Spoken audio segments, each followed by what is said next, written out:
चलिए दोस्तों बात करते हैं सीख और नए क्वेश्चन के बारे में। इस क्वेश्चन में एग्जामिनर ने कहा ए बी सी एक समद्विबाहु समकोण त्रिभुज है जिसका कोण एंगल बी 90 डिग्री है। भुजा ए सी और ए बी पर दो समबाहु त्रिभुज ए सी डी और ए बी ई बनाए गए हैं। त्रिभुज ए बी ई और त्रिभुज ए सी डी के क्षेत्रफल का अनुपात क्या है, ये एग्जामिनर मुझसे पूछ रहा है। तो चलिए आइए सॉल्व करते हैं।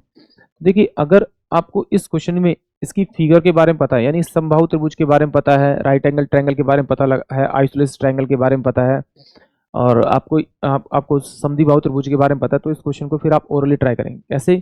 देखिए अगर ये एग्जामिनर ने मुझे समद्विबाहु त्रिभुज दे रखा है यानी कि आइसोसेलेस ट्रायंगल दे रखा है, तो इसकी दो साइडें बराबर होंगी और एग्जामिनर ने कहा राइट एंगल भी है यानी समकोण भी है, तो इसका मतलब है इसकी दो साइड बराबर होंगी। तो जो तीसरी साइड होगी वो पहली साइड के साथ में अगर √2 से मल्टीप्लाई कर देंगे तो इसको आपको तीसरी साइड मिल जाएगी। यानी कि अगर इसकी दोनों भुजाएं बराबर वाली एक एक है तो इसका कर्ण जो होगा वो √2 होगा। तो अब जो उसने एंगल बनाने के लिए यानी ट्रायंगल बनाने के लिए बोला है वो कर्ण पे बोला है, तो इसकी आपको एक कर्ण की तो भुजा मिल गई क्योंकि इक्विलेटरल ट्रायंगल के लिए बोल रहा है, तो √2 तो उसकी साइड आ गई। दूसरे वाला ट्रायंगल जो बन रहा है उसकी इक्वल साइड पे बनाने के लिए बोल रहा है, तो उसकी जो साइड्स आएंगी वो 1 आएगी। तो अगर इसको आप ध्यान से देखेंगे तो इसका जो एरिया निकालने का फॉर्मूला होगा √3/4 a का स्क्वायर होता है इक्विलेटरल यानी समबाहु त्रिभुज का क्षेत्रफल निकालने का। तो सिंपल सी बात है, जब उसको सोल्व करेंगे तो क्या होगा, √3/4 तो दोनों में आपस में कट जाएगा, तो यहाँ पे जो साइड का स्क्वायर करोगे तो आपको आपका एरिया मिल जाएगा, यानी कि आंसर जो आएगा वो 1:2 इस क्वेश्चन का करेक्ट आएगा।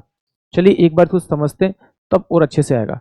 देखिए करना तो आपको ओरली है, जैसे आपको फॉर्मूले के बारे में पता लग जाएगा। ए ये दे रखा है, बी दे रखा है और सी ये वर्टेक्स दे रखा है। इसने कहा इस ट्राइंगल में एक मेरा 90 डिग्री का है।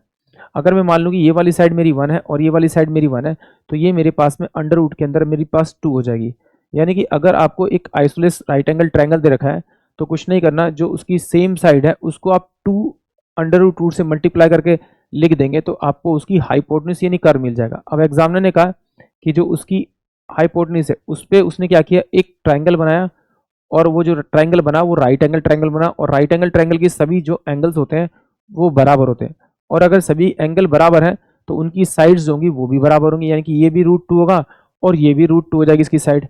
अब उसने कहा जो दूसरा एंगल बना वो ए बी उसकी सिमिलर भुजा पे बना है यानी इस पे बना है, तो इसका मतलब ये अगर 1 है तो ये भी 1 होगा और ये भी 1 होगा।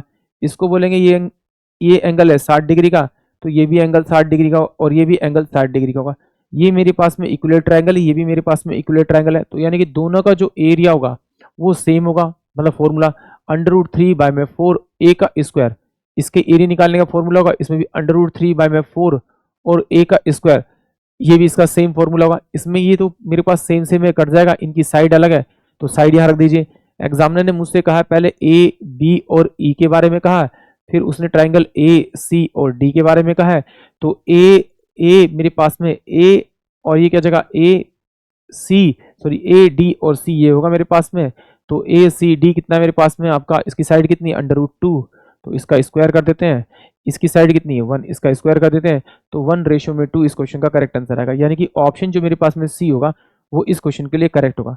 बट आपको ना कभी कभी डायरेक्ट करते हुए इस पे जरूर ध्यान रखना है। कभी कभी क्या होता है कि ये वाले जो आंसर्स मिलते हैं आपको एक 1:2 मिलेगा और फिर बाद में क्या मिल जाएगा आपको 2:1 मिल जाएगा और आप जल्दबाजी में टिक कर देंगे। जब आपको 1 मिले तो कोई तो दिक्कत है ही नहीं, वो आगे पीछे हो तो आपका आंसर करेक्ट आएगा। बट जैसे ही आपको 2 आंसर मिले तो हमेशा इससे मैच जरूर कर लेना, यानी कि नहीं तो सारी मेहनत खराब हो जाएगी। आई होप आप सभी को क्वेश्चन समझ में आया होगा।